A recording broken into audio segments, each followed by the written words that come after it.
Olá, sejam todos muito bem-vindos a mais um vídeo aqui no meu canal do YouTube. E hoje vou falar um pouco a respeito de manipulação da linguagem e manipulação do pensamento. A gente sabe que nos dias atuais, isso já vem acontecendo há alguns anos, mas as pessoas só despertaram para isso. Sinceramente, tem uns 2 anos que elas começaram a se incomodar com essas questões, que cada vez mais movimentos essencialmente políticos, identitários, vêm tentando interferir na forma de comunicação da maioria das pessoas, do povão, e isso reflete muito nos jornalistas, isso reflete nos políticos, isso reflete nos universitários, nos professores e até mesmo nas redes sociais. Então, toda essa questão, por exemplo, de linguagem neutra, ou também aquela questão das palavras racistas, né? Das palavras e expressões racistas. Então você não pode mais usar, sei lá, criado mudo, ou denegrir, ou mulato e etc. Então tem certas palavras que hoje estão sendo proibidas. E eu vejo um grande problema no uso dessa, vamos dizer assim, nessa proibição do uso dessas palavras. Por quê? Primeiro, quem está tentando proibir este uso? Acho que esse é o primeiro ponto. Quem é que está agindo para esta proibição? Quem é que está mudando ali na declaração de esclarecimento? Está botando declaração de escurecimento, que aconteceu na universidade, se eu não me engano, na Bahia. Quem são as pessoas que estão tomando essa atitude? Quem são os agentes, né? Bom, nós temos agentes, obviamente, individuais nesse caso, mas temos grupos agindo diretamente nessa questão, e esses grupos, querendo ou não, são muito influentes. Eu sei que muitas vezes você ri, né? Você acha que é engraçado. Olha, ele está usando o delix, ou praelo, né? Então você está usando ali o pronome neutro, você está utilizando a linguagem neutra, aí você acha, e o público dá risada, né? O pessoal, principalmente da direita, aí faz muitos memes, etc., e começa a rir, e tem que perceber que o assunto é sério, no sentido de que não que vale a pena ser levado a sério como regra, ou como gramática, ou como mudança da língua, porque essas mudanças são completamente arbitrárias e impositivas, né? Eu sei que a língua é orgânica, a língua muda, mas a língua não muda de maneira impositiva. Então, olha, agora todos têm que fazer isso. Quando essa imposição acontece, é porque há uma estratégia aí de dominação, né? É uma dominação através da linguagem, uma tentativa de adquirir poder através da linguagem. Então não é uma mudança própria da língua. E essa manipulação da linguagem, que é muito comum nos dias de hoje, que é muito vista nos dias de hoje. Então, você vê que houve um debate entre o Bolsonaro e o Lula, e o jornal Terra, né, em vez de noticiar algo de relevante a respeito do debate, disse algo que era mais ou menos assim na sua manchete. O Bolsonaro utiliza um termo racista e é alvo de crítica nas redes. E o Bolsonaro falou denegrir, né? Então denegrir não pode, etc. E aí foi a maior crítica. Ou seja, o jornalista já está lá. Teve jornalista na Globo se desculpando por usar, se eu não me engano, até foi o próprio termo denegrir. Tem palavras que já estão sendo proibidas. Então tem palavras que você digita nas redes sociais. A própria rede social, Twitter, Instagram, o Facebook eu não tenho certeza, até porque não sei nem quem usa Facebook hoje em dia, mas o Instagram faz muito isso. Ele pergunta: você quer realmente enviar essa mensagem? Dizendo: olha, você está falando algo errado aqui. Então essa tentativa de controle que está acontecendo nas universidades, está acontecendo nas escolas. Então tem muitas escolas implantando essa questão da linguagem neutra, tem muitas escolas proibindo, teoricamente, né, essas expressões racistas. Então, está acontecendo em universidades e escolas, nas redações de jornal, na televisão, assim, na sociedade de forma geral, nas redes sociais. Então, tudo está sendo dominado, vamos dizer assim, por esse movimento que quer, vamos utilizar a palavra correta, censurar a sua linguagem, censurar o seu modo de falar. Mas é aquilo que eu venho dizendo recentemente no meu Instagram, disse aqui no vídeo passado, né, a respeito da mentalidade revolucionária. Nós podemos entender os movimentos políticos do nosso dia a dia, do nosso momento, através da literatura. Não é à toa que eu já lancei o meu curso Literatura e Política, o link está aqui na descrição, você vai poder se inscrever. Está um curso com um valor muito barato e lá a gente analisa várias questões da política atual a partir da literatura.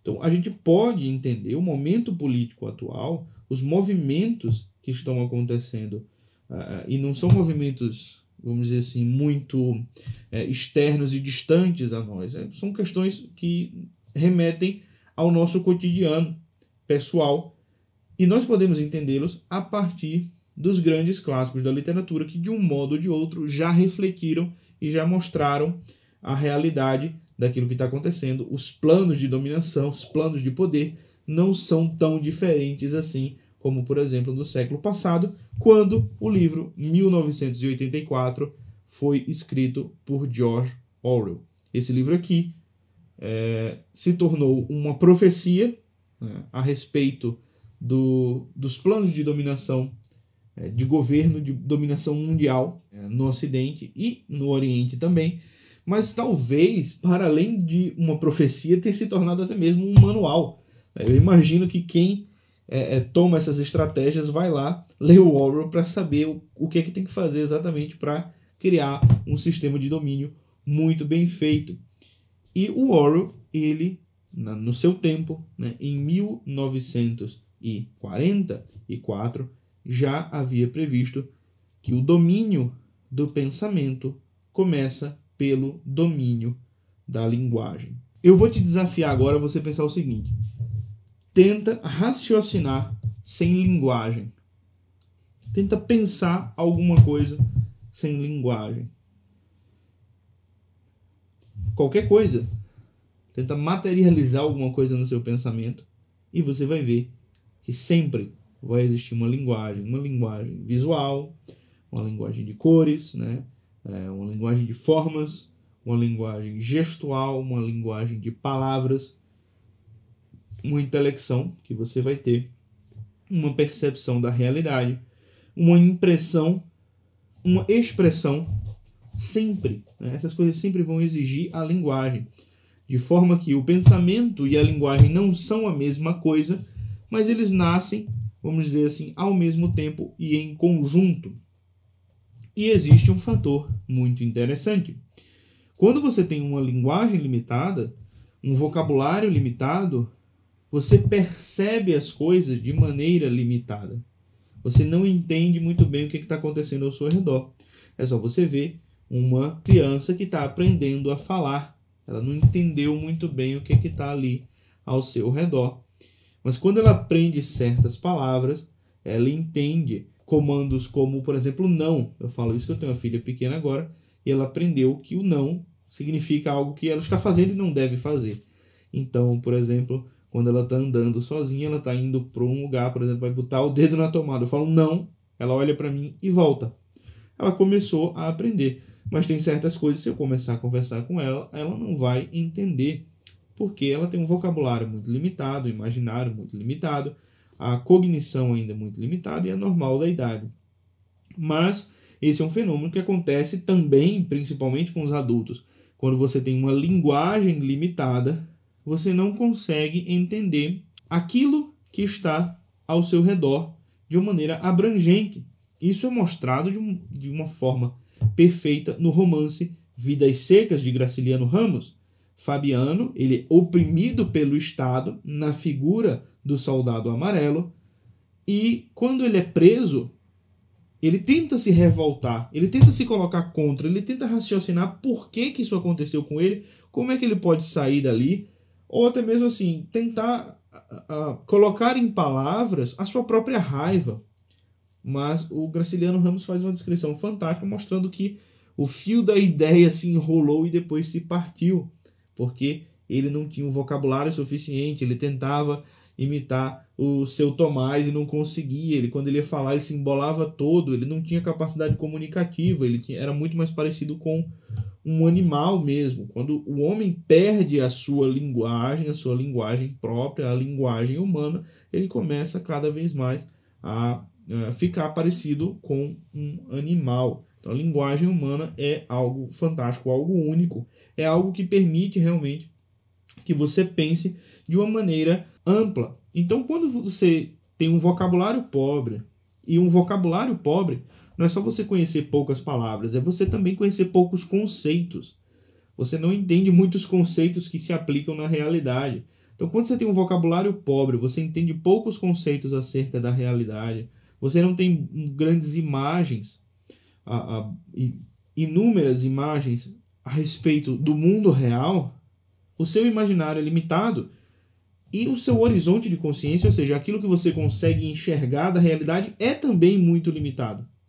Ou seja, você enxerga da realidade aquilo que o seu vocabulário, o seu conjunto de conceitos, o seu conjunto de imagens, a sua vivência, a sua experiência conseguem abarcar. E se tudo isso seu é limitado, você consegue abarcar quase nada do mundo. E vocês sabem que um povo, quando é ignorante, quando tem pouco conhecimento, quando tem pouco vocabulário, pouca informação, pouco imaginário, ele é muito mais fácil de ser dominado, né, de ser censurado. O que o Orwell já mostrava em 1984 era que essa estratégia de você solapar a linguagem, de você diminuir o número de palavras que podem ser utilizadas, de você mudar termos, de você proibir certos termos e colocar em circulação outros termos mais interessantes, você fazer esse tipo de manobra era essencial para a dominação do povo, era essencial para a dominação pelo partido, ou seja, o partido tinha que colocar em prática essa chamada nova língua, né? A nova língua, o novo idioma. Uma das coisas que eles faziam era juntar duas palavras, né? Ou seja, só existe a velha fala e a nova fala, a nova língua. Você não tem nem o nome da própria língua que está sendo falada, mas você tem esse novo conceito. Então, quando você limita o número de vocabulário, quando você muda a linguagem, você muda a forma como as pessoas estão enxergando a realidade. E quando eu mudo a forma com a qual as pessoas estão enxergando a realidade, na imensa maioria das vezes eu quero com que essas pessoas pensem da forma que beneficia o meu partido, o meu movimento, a minha causa. Então, mudar a linguagem, mudar o vocabulário, é mudar o modo como as pessoas pensam. A linguagem, pessoal, é tipo o molde do pensamento. Ela molda o pensamento, ela estrutura o pensamento. Por isso que eu disse, olha, como é que você pensa sem linguagem?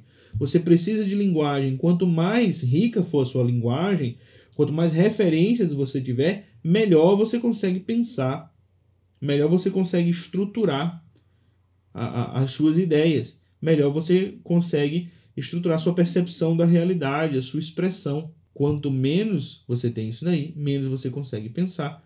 E se a própria estrutura da sua linguagem já está condicionada a um pensamento, e isso ocorre, né? Então, quando você começa falando português, a estrutura do seu pensamento já é brasileira nesse caso. Quando você começa falando francês, lá na França, a sua estrutura de pensamento já é meio francesa também por conta da estrutura da própria língua, né? O russo a mesma coisa, o alemão a mesma coisa, o inglês a mesma coisa, o português de Portugal a mesma coisa. Então, você vai adquirindo a forma do pensamento daquela língua, a estrutura daquela língua vai fazendo parte de você. Quando você começa a aprender uma língua que já está completamente limitada, já está completamente enviesada e já foi completamente manipulada com fins políticos, o seu imaginário vai ser estruturado a partir daqueles fins políticos. Então vejam, aqui nessa edição da editora Sétimo Selo, né, que eu gostei, né, dessa edição aqui, você tem alguns conceitos no capítulo 5º da primeira parte, alguns conceitos que são expostos pelo Sain, que é um dos caras mais inteligentes do partido, que depois somem com ele justamente porque ele é muito inteligente. Então ele diz, olha, você não precisa ter antônimos, por exemplo. Você não precisa ter uma outra palavra para significar um antônimo. Então ele dá o exemplo de bom. Por que você precisa ter bom e mal? Você pode ter o abom ou desbom, né? Depende da tradução. Aqui tem o abom. Eu tenho o bom e tenho o abom. Ou seja, você retira o conceito de mal da cabeça de uma pessoa. Então você tem o bom e você tem a ausência disso que é bom. Ou então você tem algo que não é tão bom. Ou seja, você retira o conceito de mal. Se você retira o conceito de mal, como é que você consegue enxergar o mal? Eu posso tirar, por exemplo, excelente e esplêndido. Porque, para que tantas palavras? Eu posso colocar mais bom ou duplo mais bom para representar excelente, esplêndido, fantástico, maravilhoso. Não deixa só o bom. É muito vocabulário, dá margem para as pessoas pensarem cada vez mais. E ele diz o seguinte, você não percebe que todo o objetivo da nova língua é estreitar o pensamento? No fim das contas, o crime de pensamento, ou seja, pensar fora do que a cartilha manda, né? O crime de pensamento é você pensar fora daquilo que a cartilha manda, será literalmente impossível, porque não haverá palavras com que expressá-los. Ele diz o seguinte, que não só a língua está sendo mudada, mas todo o documento da língua está sendo mudada. No caso aqui ele está falando do inglês. Toda a literatura do passado terá sido destruída. Chaucer, Shakespeare, Milton, Byron, eles só vão existir nas versões da nova língua. São apenas transformados em algo diferente, mas de fato transformados em algo em contradição com o que eram antes. Ou seja, você altera os documentos da língua para que as pessoas, quando forem consultar esses documentos, tenham a visão do partido. Ou seja, quando você começa a dominar a língua, você começa a dominar os documentos, a mídia, o jornalismo, as universidades e as escolas com um novo tipo de língua, essa forma linguística que você vai adquirir vai moldar o seu pensamento de acordo com aquilo que os movimentos querem que você pense. É uma estratégia de poder absoluta e está em curso. A política de hoje é uma guerra linguística. Tá? É uma guerra linguística e a direita, o conservadorismo, está perdendo por muito nessa guerra. Por muito mesmo. Né? A esquerda e o progressismo estão avançando com as suas pautas nesse sentido e cada vez mais estão dominando o pensamento popular através da estratégia da nova língua. Então, manipulação de pensamento manipulação de linguagem, é manipulação de pensamento. Então, essa história de expressões racistas, essa história de querer, por exemplo, reescrever 1984 em uma versão feminista, de proibir Monteiro Lobato, né, proibir os principais documentos da língua, reescrever Monteiro Lobato também, que a própria neta reescreveu Monteiro Lobato em uma linguagem não racista. Essa história de você proibir palavras e expressões, isso é nova língua em execução, que a literatura explica e Orwell explica. Bom, pessoal, então é isso. Espero que vocês tenham gostado dessa explicação desse vídeo. Não é um vídeo que termina lá com muito alto astral, mas a realidade é essa e a gente precisa compreendê-la. É isso que eu estou explicando lá no meu curso Literatura e Política. Se inscrevam aqui na descrição. Um abraço, tchau, tchau e até mais.